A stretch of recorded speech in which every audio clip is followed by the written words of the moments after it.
Ever since the people of the world caught wind that Godzilla vs. Kong was going to happen once more within the MonsterVerse set of movies, the debate about how Kong's size will affect the battle has become steaming hot. For years, people have been questioning how Kong is going to stand any chance against the King of the Monsters, especially after Godzilla's recent triumph over King Ghidorah that happened in Godzilla, King of the Monsters. Even after the people behind the movie have stated that Kong is going to be somewhat similar size of Godzilla and that it's going to be a fair fight, plus the recently released image of an ancient Kong and Godzilla fighting where it appears that the monsters are of similar size, there are still a bunch of people that would just not put any faith in Kong's chances. How can a giant ape that was taken down by humans and almost killed by a simple-minded skullcrawler have any chance against a larger and much more powerful Godzilla? Especially when we know that Kong has a weakness to fire and Godzilla just so happens to shoot atomic fire out of his damn mouth. Nonetheless, Kong's size remains the major focus point of this debate. But does his size even matter? Residents, this is Jacob. Hit the notification bell if you haven't already and let's get to it.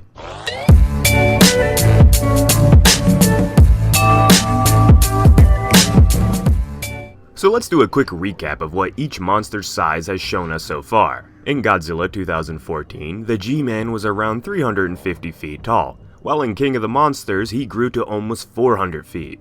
Kong's height in Skull Island was somewhere near 100 feet. Naturally, you can see why fans have been questioning how he's going to have any chance against Godzilla. However, like we mentioned in the beginning of this video, the creators of Godzilla vs. Kong and the MonsterVerse have stated that the monster has grown tremendous new heights since his appearance in Skull Island.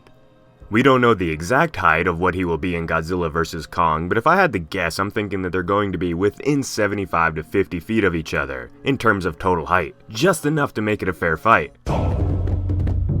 So let's go over some pros and cons when it comes to Kong's size and his battle with Godzilla, starting with the positives. The bigger you are, the more power you have. The more power you have, the more ability you have to inflict damage on your opponent. Kong at 100 feet would probably barely make Godzilla flinch, but the King of Skull Island at 300 plus feet and well, one haymaker is going to make Godzilla's head spin. And this goes hand in hand with Kong's combat style. Let's quickly go into the world of sports, more specifically boxing, MMA, and wrestling. There is a reason why weight divisions have been added into these sports. As talented, skilled, trained, and determined as a lightweight fighter is, if you were to put this fighter up against someone from a heavyweight division, it's just not going to end up very well, more than likely. Even if the smaller fighter is more skilled, there's little they would be able to do to get an advantage over the much larger opponent. But there are plenty of smaller fighters that if they were to pack on an extra 100 pounds and grow a foot, that they would probably wipe the floor with their opponents of that same massive size. And I personally think that Kong would be one of those fighters. Kong's combat style, technique, and strategy are his strong suits, so that's why even if he gets almost as large as Godzilla, the fight instantly becomes much more fair. While size does help when it comes to offense, it also helps with defense. Have you managed to see that video where the whack job did a flying kick to Arnold Schwarzenegger a few months back? Notice how even in his older age, the Austrian oak barely even moved when this guy put all his weight and effort into this Liu Kang bullshit. The larger you are, the more muscle, fat, and mass that you have, the more protection that you have. It's really very simple, and this would be the same for Kong. But there are some cons that come with being larger. First off, it's much harder to move the bigger you are. And when something, let's say the size of Godzilla, does manage to get moving, it's not going to be long until they run out of energy. Something as simple as just walking when you're this big becomes somewhat of a hassle. Let's go back to the fighter's example real quick. If a heavyweight combatant is forced to go long periods of time without the fight ending, you are able to see how quickly they fatigue when compared to much smaller fighters. They can end you with just one punch, but if that strike never lands, well, their advantage of size and strength starts to fade. This brings us to why Kong's size doesn't matter. Now I know that sounds a bit out of place after everything we've gone over so far, but we do have to remember that none of this is real. So physics as we know it may not become even a factor with this fight, especially after the more over-the-top style that King of the Monsters set in place. Kong has a unique fighting style that goes beyond just normal animal brute force that many of the other titans like Godzilla seem to heavily rely on.